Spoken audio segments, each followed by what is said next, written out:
Hey, how's it going, everybody? Obviously, over the last 2 days, we've had some conversations surrounding these new European teams, both with the rosters and way too soon predictions, hence being way too soon, as they're probably going to be wrong because Europe's impossible to predict, as well as just kind of creating conversation that were asked earlier in the week about certain teams and how I felt about them based upon qualifier teams. And we finally got to see what they're actually going to perform in the RLCS. Obviously, the different pressures that come from a regional. So, today's video, we've obviously got a recap from the weekend and a lot of really cool things to discuss and talk about as we look under the microscope of these European teams, and a lot of really exciting results. Teams that I were a little bit concerned on still have some concerns, but are putting up the results, which I think is a really good sign. Other teams I think that are performing well, just not being able to do the thing that matters most, which is score goals. And the stats actually back that, which is pretty cool. So we're going to go through this in two different parts. We're going to talk about the group stage, and then we'll get into championships with the playoffs in Saturday and Sunday's matches and kind of take them one step at a time. We're going to do an all-encompassing and kind of get these to be a little bit faster, just so if you guys are eating lunch or breakfast in the mornings, that way you can do it very quickly. So we're going to try to make recaps anywhere from the 8 to 10 minutes. Usually we go a little bit longer, but we're going to try to speed these up moving forward just because there's a lot of Rocket League to cover. First things first, we take a look at the Swiss stage. The teams that ended up qualifying into the playoffs, nail those right off the top of the head. Moist, BDS, Oxygen, K-Corp, Tundra, G1, Quadrant, and Liquid, which is expected. The two teams that I was really high on that did not live up to the hype, in my opinion, were both EG and Williams Resolve. Williams Resolve had a lot of confidence in them and their performances and the results and the teams they had to play, their strength of schedule and qualifiers, and just fell short, losing to teams they shouldn't beat. Monkeys and Sonics, I think they're teams that definitely can beat. And Liquid definitely showing up a little bit better. So in that regard, Williams Resolve not living up to the hype, being boot camped, all that kind of stuff. Hopefully they bounce back and don't have more of the same issues that they had last season. EG was a team that I was surprised to see them fall so short, getting swept by Quadrant, who looks really good. You have Liquid beating them in 5, so they take Liquid the distance, and then they lose to Sonics also right out the gate. Surprised by that. On the other side of things, two new organizations came in this weekend. As I mentioned, Quadrant picked up a team that was the former Goldbridge Ball team with Relating Wave, EXO, and Cash, with Snasky, former Luminosity, as coach. I think a lot of excitement around that team just because I know they have a ton of potential. Those players on the team are extremely talented. We've seen Cash have this limelight on him for a while, but was never really able to put it through with the Misfits, and we're hoping that it finally happens with this team. And then Tundra, which is that former Top Looks roster, which is rebuilt around Casio.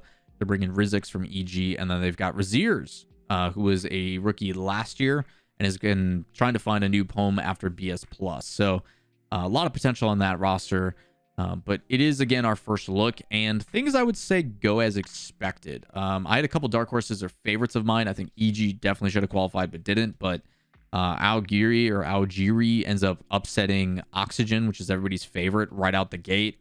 That was crazy to see, but the big stat to take away is out of the 33 best of fives that happened in the Swiss stage, 14 of them went to 5. It was extremely competitive, which I tweeted about it and stuff like that. I'm excited to see the depth of Europe and what it may become with all these new rosters forming, and even more so when we get into the winter split after the first trade window. But Europe's super competitive across the board. Very close series. Game differential isn't heavily skewed in one way. I think the only one that is in favor of that are some of the favorites that we saw. And it's crazy. You can kind of see a trend, and I don't want to jump ahead. So I'll bring this back up at the end of the video when we get to the grand finals about two of the teams and the results in Swiss and how actually it showcased kind of the nod of why they were favorites moving forward. Overall, out of all the teams, though, the big surprise for me, I think, mostly came out of, I would have to say, Quadrant. I think Quadrant was a team that, actually, no, I'm going to go with Tundra. G1 I expected to do pretty solid. They went to 5. Consistency is going to kind of be the name of the game. I think their match against BDS in round 2 was incredible. Went to 5. That was a really solid series. If I look at Moist and both Liquid were two separate stats that really stood out.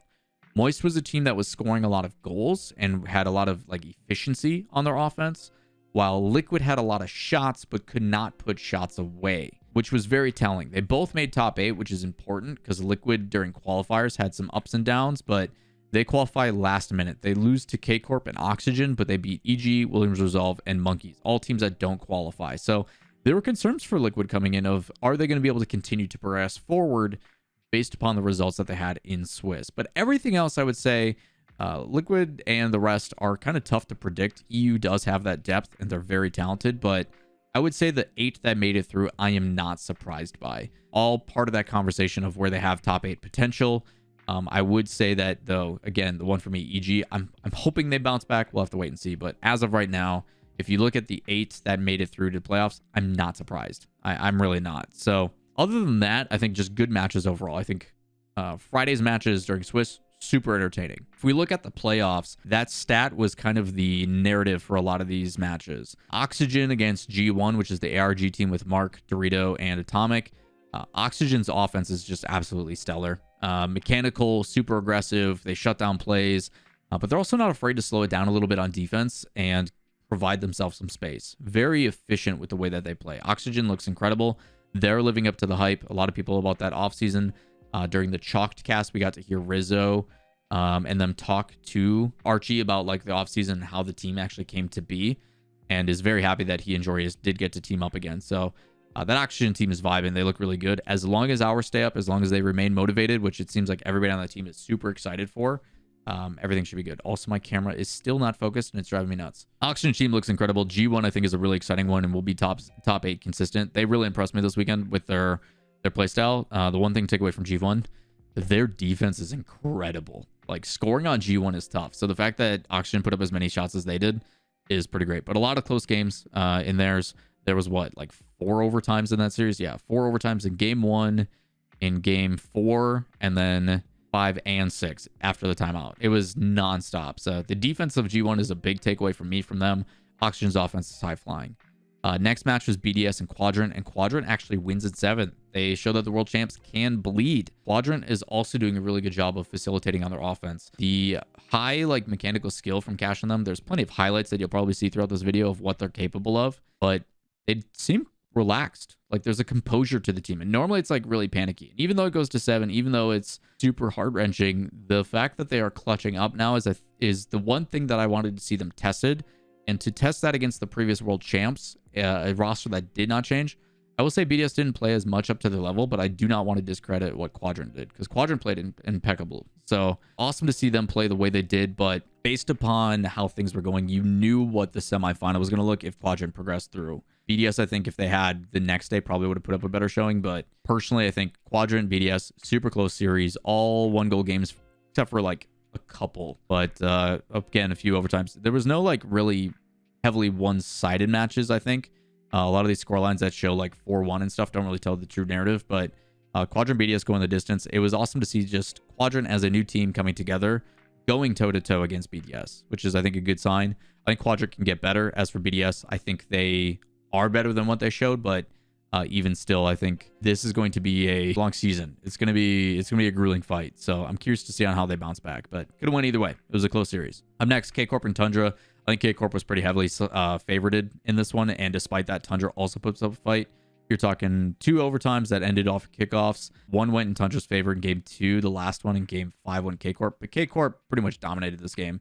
They were faster to the ball, more mechanical, kind of overwhelmed the team. I was interested to see on what K-Corp was going to look like, just because of with the way the roster was built. I don't know if it was concerns. I just didn't know what it was going to be, because obviously Itachi is plenty good. Exotic did incredible things for Semper. And then you also saw the other side with them bringing in Vatira, who everybody knows to be good. But kind of just answering that call, is it going to live up to the hype? Did you leave for the right reasons? And so far, so good for K-Corp. I think they do look very solid. So offense is clicking, doing a great job with the mechanics. They bail each other out with air dribbles from defense, like a really good way of facilitating. We're under pressure and kind of alleviating that pressure. So a lot of good things from K-Corp. Tundra, though, got outplayed here, but still a good showing from Tundra. Happy to see them in top 8. And then we get El Splashico, the Championship, what other names you want to call it, but we get Moist and Liquid immediately out of the gates. And this was, again, the same narrative. Moist was scoring more goals with less shots, while Liquid is putting up a lot of pressure.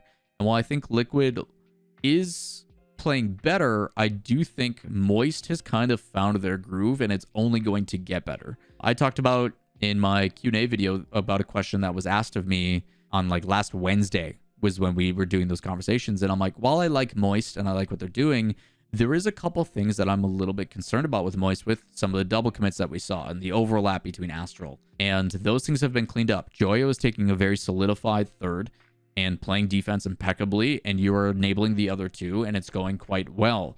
Rise continues to be a threat and just make stuff happen. He's super clutch.